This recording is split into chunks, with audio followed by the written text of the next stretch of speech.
Bacaan dari kitab Yesaya. Bangsa yang berjalan di dalam kegelapan telah melihat terang yang besar. Terang telah bersinar atas mereka yang diam di negeri kekelaman. Engkau, ya Tuhan, telah banyak menimbulkan sorak-sorai dan sukacita yang besar. Mereka telah bersukacita di hadapan-Mu, seperti orang bersukacita di waktu panen, seperti orang bersorak-sorai di waktu membagi-bagi jarahan. Sebab kuk yang menekan bangsa itu, dan gandar yang di atas bahunya, serta tongkat si penindas telah Kau patahkan, seperti pada hari kekalahan Midian.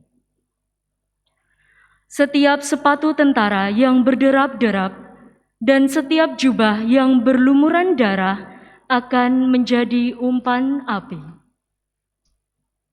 Sebab seorang anak telah lahir bagi kita, seorang putra telah diberikan kepada kita. Lambang pemerintahan ada di atas baunya, dan orang menyebut Dia Penasihat Ajaib, Allah yang perkasa, Bapa yang kekal, Raja damai. Besarlah kekuasaannya dan damai sejahtera tidak akan berkesudahan di atas tahta Daud dan di dalam kerajaannya. Karena Ia mendasarkan dan mengokohkan kerajaannya itu dengan keadilan dan kebenaran, dari sekarang sampai selama-lamanya. Kecemburuan Tuhan semesta alam akan melakukan hal ini. Demikianlah sabda Tuhan.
Ceritakanlah kemuliaan-Nya di antara bangsa-bangsa. Kisahkanlah karya-karyanya yang ajaib di antara segala suku bangsa.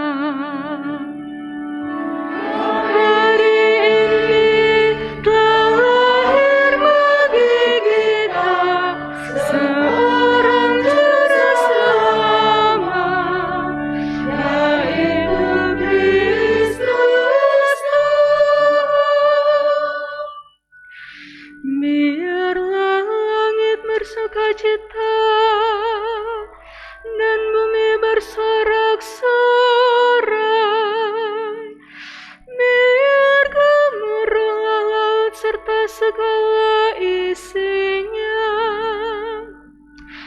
biarlah beria-ria padang dan segala yang ada di atasnya, dan segala pohon di hutan bersorak-sorak. Hari ini telah lahir bagi kita seorang juru selamat, yaitu Kristus Tuhan. Biarlah mereka bersorak-sorai di hadapan Tuhan, sebab Ia datang untuk menghakimi bumi. Ia akan menghakimi dunia dengan keadilan dan bangsa-bangsa dengan kesetiaannya. Hari ini lahir bagi kita seorang juru selamat, yaitu Kristus Tuhan.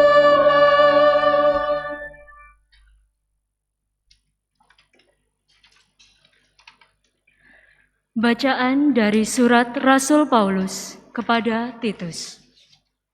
Saudaraku terkasih, sudah nyatalah kasih karunia Allah yang menyelamatkan semua manusia.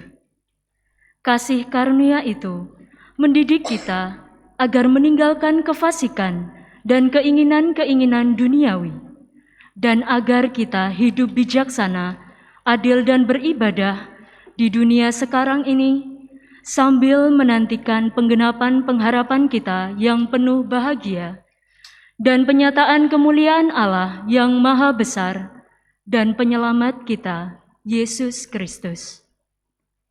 Ia telah menyerahkan dirinya bagi kita untuk membebaskan kita dari segala kejahatan dan untuk menguduskan bagi dirinya suatu umat miliknya sendiri yang rajin berbuat baik. Demikianlah sabda Tuhan.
Tuhan bersamamu.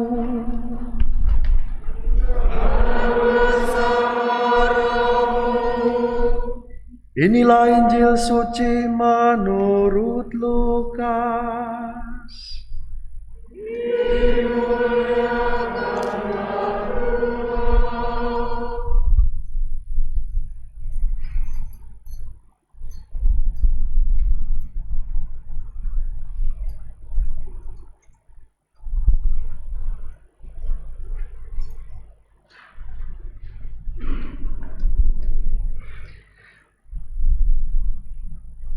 Sekali peristiwa, Kaisar Agustus mengeluarkan suatu perintah, menyuruh mendaftar semua orang di seluruh dunia. Inilah pendaftaran yang pertama kali diadakan sewaktu Kireneus menjadi wali negeri di Syria. Maka pergilah semua orang mendaftarkan diri, masing-masing ke kota asalnya. Demikian juga Yusuf. Ia pergi dari kota Nazaret di Galilea ke Yudea, ke kota Daud, yang bernama Bethlehem, karena ia berasal dari keluarga dan keturunan Daud, supaya didaftarkan bersama-sama dengan Maria, tunangannya yang sedang mengandung. Ketika mereka berada di Bethlehem, tibalah waktunya bagi Maria untuk bersalin, dan ia melahirkan seorang anak laki-laki, anaknya yang sulung. Lalu dibungkusnya anak itu dengan lampin dan dibaringkannya di dalam palungan, karena tidak ada tempat bagi mereka di rumah penginapan. Di daerah itu ada gembala-gembala yang tinggal di padang, menjaga kawanan ternak mereka pada waktu malam. Tiba-tiba berdirilah seorang malaikat Tuhan di dekat mereka, sehingga mereka sangat ketakutan. Maka kata malaikat itu kepada mereka, "Jangan takut, sebab sesungguhnya aku memberitakan kepadamu kesukaan besar untuk seluruh bangsa.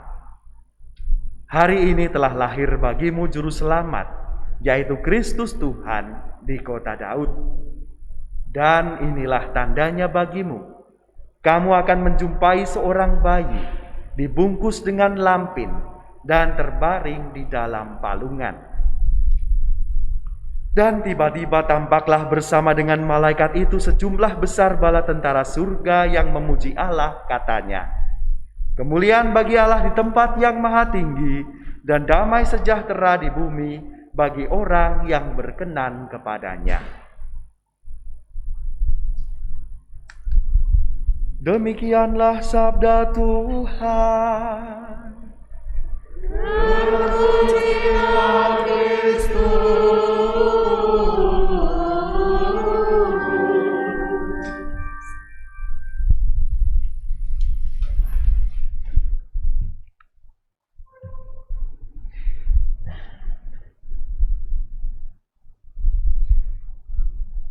Ibu bapak, saudari-saudaraku yang terkasih, ya, sepatutnya kita memang sejak awal mengikuti perayaan Ekaristi ini, kita sudah berada dalam suasana yang semarak, suasana yang gembira. Bahkan, ya, seluruh panitia, seluruh umat yang ada di sini berusaha menunjukkan sukacita dan kegembiraan itu dengan ya upaya-upaya yang nyata, dengan membuat dekorasi gereja lebih menarik, dengan kemudian juga menyiapkan segala sesuatu yang ada di gereja dengan baik, dengan bersih dan sebagainya. Tapi tidak tahu kenapa, ibu bapak, saudari-saudaraku yang terkasih, kenapa suasana sukacita, suasana gembira itu tampaknya menjadi sesuatu yang sulit untuk kita rasakan, menjadi sesuatu yang sulit untuk kita ungkapkan. Dan memang ternyata kita sudah 2 tahun ini kita dihadapkan pada satu situasi yang benar-benar di luar kendali kita. Situasi yang di luar kendali kita, di mana kita biasanya bisa merayakan Natal, hari raya yang sungguh penting bagi iman kita ini, dengan lepas. Jadi sukacita itu bisa keluar dengan lepas, bisa diekspresikan dengan bebas. Tapi ternyata sekarang itu menjadi suatu halangan. Jadi kalau tadi dikatakan dalam bacaan pertama, bangsa yang selama ini tinggal dalam kegelapan sudah sekarang bisa melihat terang. Yang selama ini ditindas dalam peperangan oleh pasukan musuh, sekarang sudah bebas dan dibawa dalam kedamaian. Tapi ibu bapak, saudari-saudaraku yang terkasih, tampaknya kalau kita lihat kembali, kok sepertinya perang kita belum usai. Perang dengan musuh yang tidak kelihatan ini kok tidak selesai-selesai. Kenapa untuk bernafas saja sekarang agak susah ya, dibatasi oleh, ini saya ngomong begini, ada kacamata di sini jadi ngembun, ini nggak enak jadi dilihatnya ya. Jadi agak susah, semuanya akhirnya serba, aduh.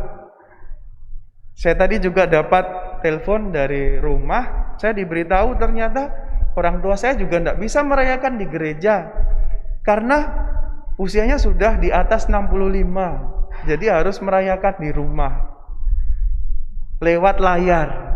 Jadi saya yakin di rumah sekarang juga ada banyak yang tidak bisa datang ke sini dan melihat lewat layar ini saja.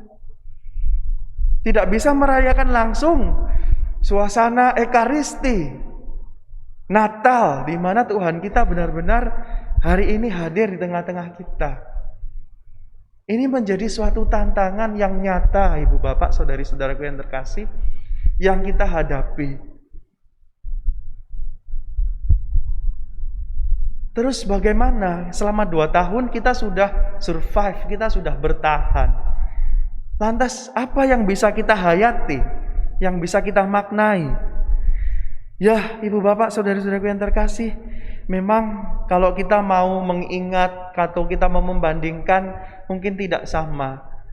Kalau kita mau merasakan saat ini melihat faktanya mungkin memang ada yang membatasi. Tetapi yang kita rayakan, inti yang kita rayakan sama. Kegembiraan yang kita rayakan sama. Kedamaian yang mau kita sambut di dunia ini sama, yakni Tuhan kita Yesus Kristus. Memang tidak sama merayakan di rumah hanya dengan melihat layar yang kadangkala diganggu dengan begitu banyak gangguan, bisa dari dalam maupun dari luar. Tidak sama juga dengan yang merayakan di dalam sini bisa melihat langsung dengan yang terbatasi. Di situ tembok. Tetapi kita semua dibantu untuk bersama-sama bertahan di dalam situasi ini, tetap merayakan misteri yang sama, sukacita yang sama, yakni Yesus yang membawa keselamatan bagi kita. Terang yang menghapus segala kegelapan di dalam hidup kita. Dialah yang memimpin kita untuk bisa melewati segala macam pergumulan hidup kita, termasuk pergumulan ini, krisis ini. Saya mendengar ada begitu banyak umat yang imannya benar-benar tergoyahkan karena krisis ini. Bagaimana tidak, pengakuan dosa juga tidak lagi mudah diakses seperti dulu. Ada yang lama tidak mengaku dosa, 2 tahun. Paling tidak ya sekitar 2 tahun. Itu halangannya besar. Terus juga pertemuan-pertemuan lingkungan walaupun dibantu dengan Zoom dan sebagainya, tapi ternyata tidak bisa menggantikan apa yang biasa kita lakukan. Tapi kita bertahan. Kita mampu melewati itu. Dan sukacita Natal yang mau kita rayakan hari ini tetap membawa sukacita bagi kita semua. Bagi semuanya saja. Baik yang merayakan di sini, di rumah, semuanya kita berusaha mengalami Tuhan yang hadir di tengah-tengah kita. Maka memang di tengah krisis ini, Ibu Bapak, saudari-saudaraku yang terkasih, satu hal yang bisa kita ambil adalah bahwa sebenarnya dengan melewati krisis ini, kita sedang dikuatkan dalam akar basis kita, akar mendasar di kehidupan kita, yakni keluarga. Jadi memang peristiwa pandemi ini menguatkan persekutuan di dalam keluarga kita. Gereja domestik yang selama ini menjadi kekuatan bagi gereja universal, gereja seluruh dunia. Iman kita tetap bisa bertumbuh di tengah-tengah keluarga. Kita tetap bisa bersatu dalam keluarga. Maka memang di tengah-tengah situasi pandemi, kita tetap bisa berkumpul sebagai keluarga. Baik yang di rumah, saya yakin juga merayakan Natal ini di tengah-tengah keluarga. Mari kita benar-benar hayati Natal ini sebagai sebuah peristiwa keluarga di mana Yesus hadir ke tengah-tengah keluarga kita. Dia hadir dalam setiap keterbatasan, Seperti yang dikatakan dalam Injil, bahkan penginapan tidak ada yang bisa menampung mereka. Dia hadir di kandang, dia dibaringkan di palungan. Yesus pun hadir di tengah-tengah keterbatasan. Maka saya yakin di tengah keterbatasan ini, sukacita yang dibawa oleh Yesus pun hadir di dalam keterbatasan itu. Kita tetap bisa merasakannya, kita tetap bisa mensyukurinya. Kehadirannya menguatkan keluarga kita. Itulah yang terpenting. Maka saudari-saudaraku yang terkasih, bagaimana kita merayakan Natal kita dengan penuh sukacita? Pertama-tama kita perlu kembali kepada yang mendasar, yakni keluarga kita. Mari kita melihat bagaimana selama ini Yesus sudah hadir ke tengah-tengah keluarga kita. Keluarga kita yang sudah mungkin juga ikut terporak-porandakan karena pandemi, itu tetap bisa bertahan dan semakin kuat, di mana kita sudah mulai juga memperhatikan satu sama lain. Sekarang keluarga tidak bisa egois meninggalkan rumah begitu saja. Harus memikirkan, kalau saya pulang nanti saya membawa apa untuk keluarga saya. Apakah saya membawa virus-virus dari luar apa enggak? Jadi semua sudah terpikirkan, harus benar dipikirkan matang-matang. Jadi tidak lagi seperti dulu, seperti mungkin cuek dan sebagainya. Sekarang kita dipersatukan lebih dalam dengan keluarga. Maka mari Natal ini kita sungguh kembali ke tengah keluarga kita masing-masing. Bagaimana kita bisa membawa Yesus bagi orang-orang yang Tuhan percayakan kepada kita. Bagaimana orang tua, ibu, bapak, suami, istri, anak-anak itu bisa menampilkan figur Yesus satu sama lain. Bagaimana bapak bisa melihat Yesus hadir dalam suaminya, dalam anak-anak, dalam istrinya, dalam anak-anaknya. Bagaimana ibu bisa melihat Yesus juga dalam anak-anaknya dan suaminya. Inilah yang terpenting. Maka kita ditantang untuk itu. Yesus itu bukan sesuatu yang bukan hanya sekedar figur patung di situ, bukan figur abstrak dalam doa kita, bukan sesuatu yang tidak kelihatan, tetapi Yesus itu kita tampilkan dalam diri kita. Mari kita tampilkan Yesus dalam diri kita sehingga benar-benar hadir nyata di tengah keluarga kita. Maka memang untuk menghadirkan Yesus, ibu bapak, saudari-saudaraku yang terkasih, bacaan kedua bisa menjadi inspirasi bagi kita. Sudah nyata kasih karunia Allah kepada kita. Kasih karunia-Nya menyelamatkan kita manusia. Semua kita diselamatkan. Kasih karunia itu mendidik kita untuk meninggalkan kefasikan dan keinginan-keinginan duniawi, agar kita hidup bijaksana, adil, dan beribadah. Jadi bagaimana kita bisa menunjukkan hal ini? Kita menjadi pribadi yang suci, menjadi pribadi yang taat kepada Tuhan, menjadi pribadi yang memikirkan hal-hal ilahi, menjadi pribadi yang perhatian ke satu sama lain, hidupnya bijaksana, adil, dan beribadah, membawa sukacita, membawa damai satu sama lain. Maka mari saudari-saudaraku yang terkasih, dalam segala keterbatasan ini, mari kita rayakan Natal ini dengan sukacita, dengan damai. Kita mohon kekuatan dari Yesus yang sudah hadir dalam hati kita masing-masing, agar kita mampu menampilkannya, terutama di tengah-tengah keluarga kita, bagi orang tua kita, bagi pasangan kita, bagi siapapun yang kita jumpai, yang Tuhan percayakan dalam kasih dan perhatian kita. Semoga berkat Allah senantiasa menyertai.